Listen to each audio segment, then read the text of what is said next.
I love that intro. Hey everybody, it's Norm here from the Alec McNorman Show, and it's been 2 years since I've done a podcast.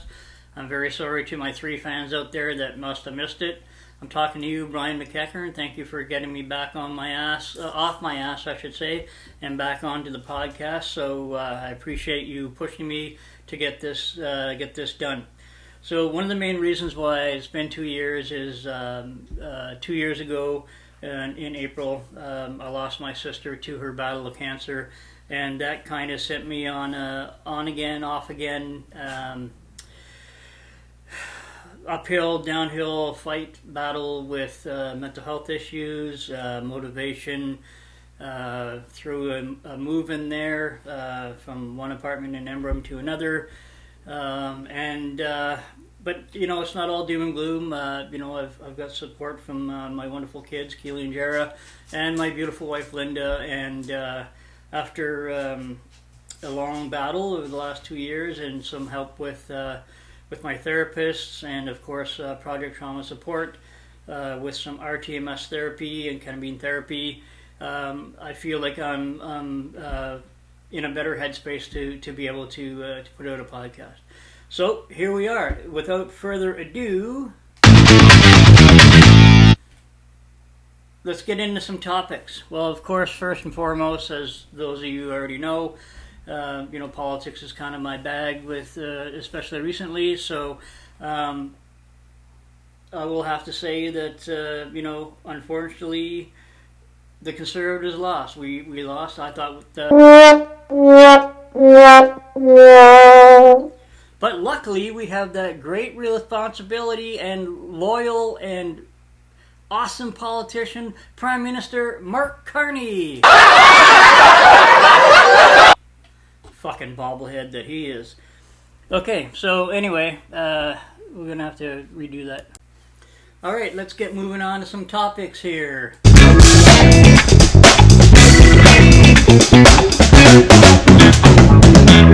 Yes, okay, so the first topic that I want to talk about, obviously, is the election.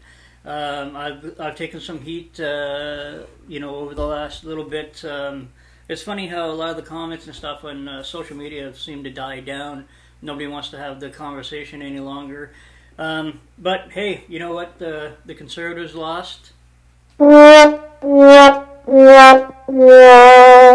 I thought Mr. Polyev and his team did a pretty good. I thought we had a pretty good,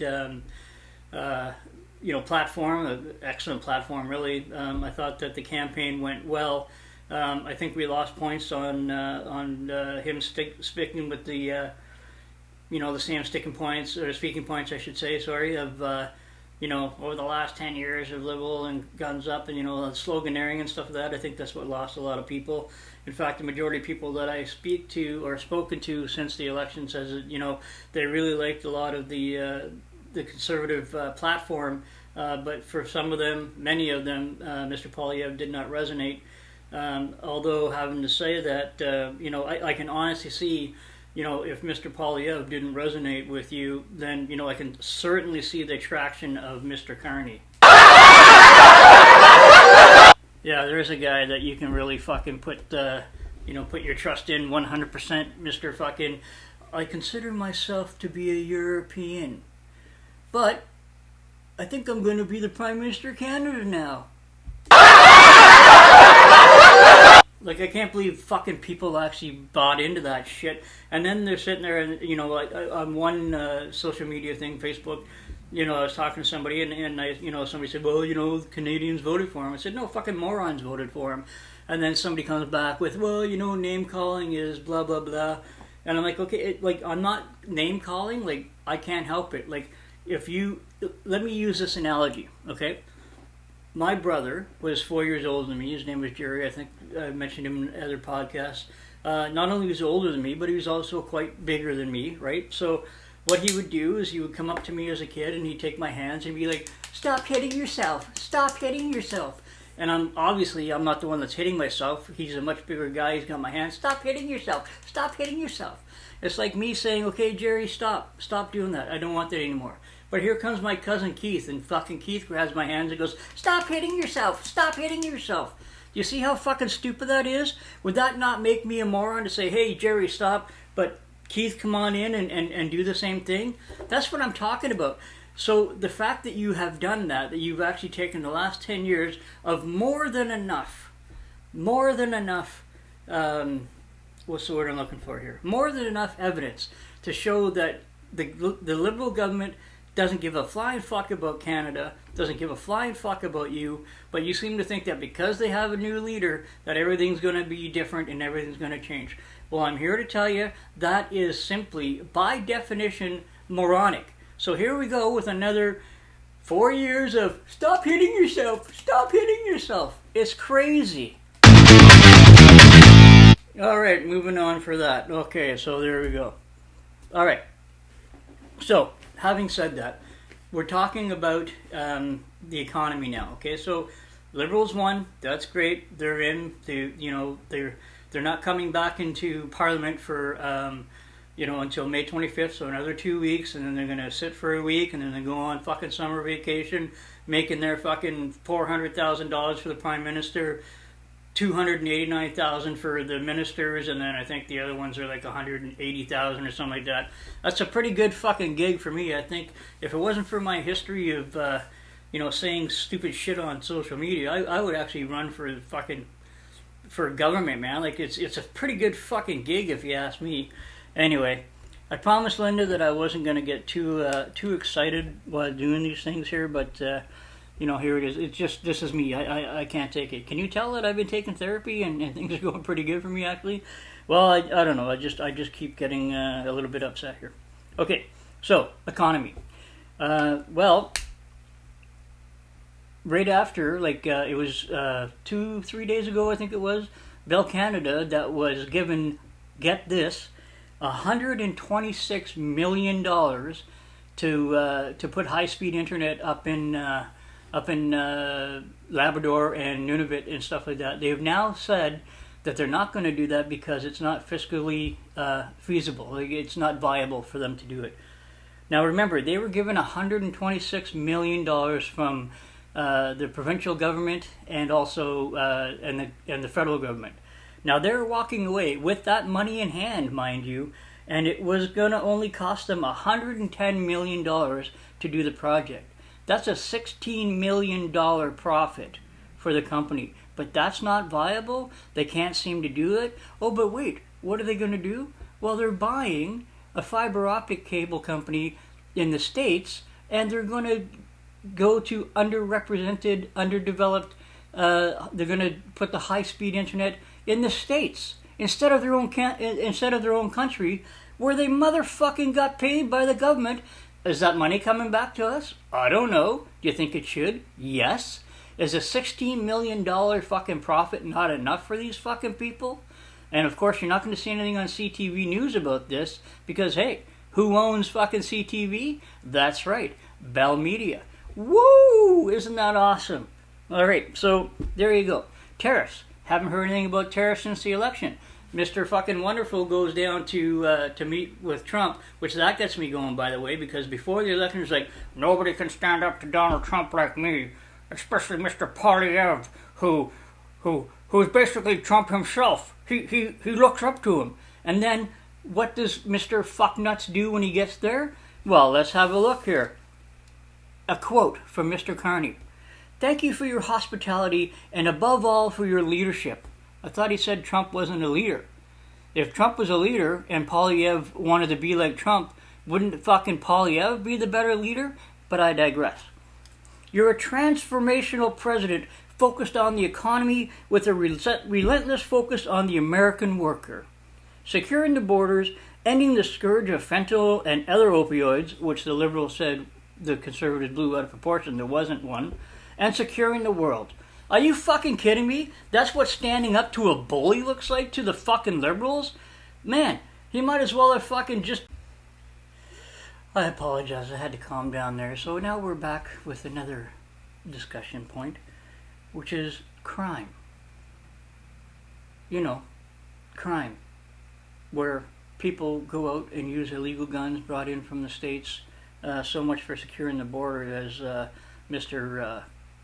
Carney just said that that Mr. Trump has done, but yet we're still getting all these illegal guns coming across the border, and all these people in Toronto, Montreal, Calgary, Edmonton, Winnipeg, Vancouver, willy-nilly going out shooting people. But yet, what should we do? Let's ban law-abiding citizens like you, Alec McNorman, and come after your guns, because clearly you're the problem. Yes, these fucking guys do. They allow people to go out, commit crimes with fucking firearms, and then put them back out in the street, sometimes the same day, usually the next morning, for them to go out and commit the same crimes. Unfucking believable. But yes, that's a hard stance on crime there, Mr. Liberals. So yes, once again, forgive me for calling you fucking moronic for voting for that. Okay, having said that, this is my favorite topic. I've been wanting to talk to about this one for quite a while. The CBC. I've said it many times, and I'll continue to say it, and no more, was it more, what's the word I'm looking for? Obvious. It was, their bias was no more obvious than during the election and since the election. It's fucking crazy. So you have David Penis Features Cochrane, who's out there, and again, this is Canada's national fucking broadcaster. So if you're the national broadcaster, you should be fucking representing the entire country, not just one political party. And these fucking people, it drives me insane how left-leaning, liberal, one-sided they are. They'll have somebody on, a guest on. Like, why have a fucking guest on if you're not gonna let them talk? Like he had Andrew Scheer on the other day, and as Andrew Scheer was giving an answer, fucking David Cochrane is spouting liberal talking points back at him, and not even letting him finish his his statement. So I mean, what's the fucking point? Like, why even have people of a different point of view on if you're not going to listen to them? If you're just going to sit there and tick off your fucking liberal talking points and not let the man finish. And then you got Rosemary Fat Ass Barton, who's like during the debates, when an altercation between Rebel News and some fucking retard. Sorry, I don't know if we can see a retard. Well, fuck, it's my show. From the Hill Times, who was bitching that Rebel News got to ask 4 questions and the Hill Times didn't get asked any. That's fucking neither here nor there, man. And then it turns into this big fucking discussion, and then all of a sudden Rosemary Fat Ass Barton and David Penis Features fucking Cochrane are asking for security, whether outside, when they weren't even part of the discussion. They weren't even in the room when this happened, yet they wanted to have security because they felt unsafe and it wasn't even like the way that they had it, the way that they were talking was like it was big fucking fisticuffs. No, it was like one guy was like fucking whining about blah blah blah blah blah. Oh, I don't like your billboard outside, and oh blah blah blah blah blah. And it's like, well, and you get to ask 4 questions, and I don't get to ask any. Boo hoo, fuck off. You don't get to ask any questions. You know what? Who you take that up with? You take that up with the people that are running the fucking debates. You don't fucking take it out on another news media outlet. But this is where we're at. So that brings me to my next point, which is if you're like me and just cannot stand the mainstream media. Now, I will say between CBC, CTV, and Global, I would much rather watch Global because I find them to be, 97 to 98%, non-biased. They still have some bias with some of the reporters and stuff. But I would say, like, out of the 3 of them, like, Global's got my vote. The other 2, no, not even close. So the reason why I bring that up is because there's people like myself, Jasmine Lane, the Elevate podcast, Moose on the Loose, Candace Malcolm. Like, there's a whole bunch of other ones that are out there, that are trying to at least interject. Like, okay, this is what the mainstream media is saying. This is what other outlets are reporting, and then you can kind of make up your mind. But you need to be able to see both sides of an argument. You can't just have one side of the argument. That's why even though like it's in the States, that's why I prefer to have the States with Fox News and CNN, because you get one side and then you get the other side, and then you can look at it and then and then read other things, do your own research, and then you can find out what's like what's what, and make up your own mind, and then have discussions, intelligent, informed discussions with other people from both sides of the house, right? But no, in Canada you can't do that, like because with this new bill coming in, where like the government, like after I just said my stuff about Carney and stuff, and I said many things about Trudeau, they could come after me. They can put me in fucking jail just because I happen to think that a bunch of Canadians were wrong and elected the wrong government. That's not the Canada that I did 32 years in the military for. That is not the Canada that my parents raised me in. That's not the fucking Canada that I want for my children and my grandchildren. You should be able to speak your mind without having to worry about repercussions, and especially fucking fines and jail time. I'm entitled to my opinion. I fought for my opinion, and I think you, even though you probably don't agree with me, of course, if you're watching this, you probably do, because I don't think too many left-leaning people will watch my podcast, but you know what? It is what it is. If you're left-leaning and you want to watch my podcast, please, if you have a difference of opinion and you want to voice it, email me, alecmcnormanshow@gmail.com, and we can discuss it. I'll even have you on as a fucking guest if you want, but I want to be able to have two sides of the story. And in media in Canada, you can't do that. So that's why I really say that you should be looking at these podcasts and look at these podcasts and other news media outlets, because you're not going to get the 100% truth from the mainstream Canadian media. So everybody, that's pretty much the end of the show. As I said, this is, it's been 2 years, so I'm looking at this as, as kind of the new and improved Alec McNorman show. So with that, one of the new features that we're going to have is Joke of the Day. So today's Joke of the Day is, what do you call a fish wearing a bow tie? Sophisticated.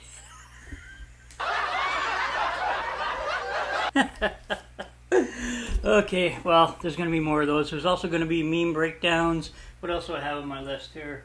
Going to be looking at people's posts and some of the stupid shit that I get into arguments about with those people.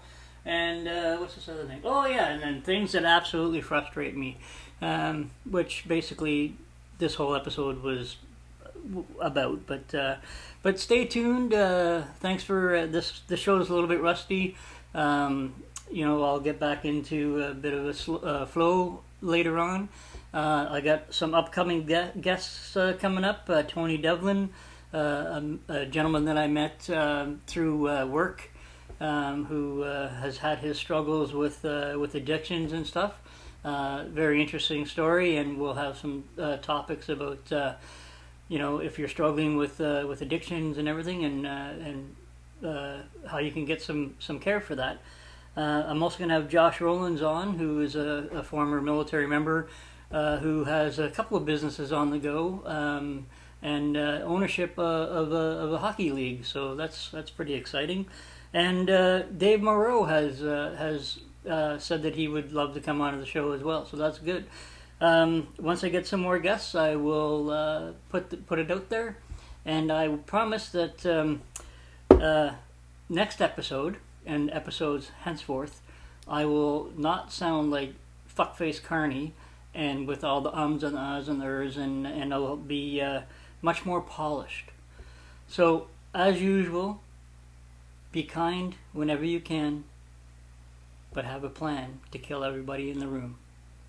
Don't be shitty. Take care, everybody. Bye-bye.